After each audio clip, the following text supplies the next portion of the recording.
গণমাধ্যমে যে খবর এসেছে নুরুল হক নূর পুরোপুরি সুস্থ, সেই খবর যে সঠিক নয় সেটা আশা করি আপনারা বুঝতে পারছেন।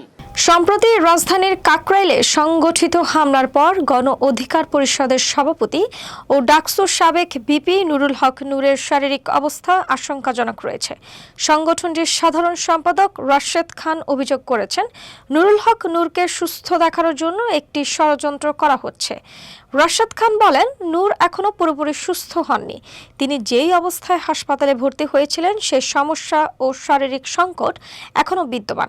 তার অবস্থা গুরুতর এবং সতর্কতার সঙ্গে চিকিৎসা প্রয়োজন।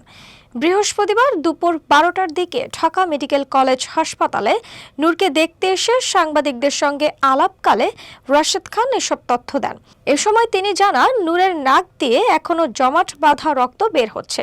তিনি নিজের ফেসবুক আইডিতে একটি 13 সেকেন্ডের ভিডিও পোস্ট করেন, যেখানে অসুস্থ নূরকে বিমর্ষ অবস্থায় দেখা যায় এবং হাতে থাকা টাওয়ালে জমাট বাঁধা রক্ত দৃশ্যমান।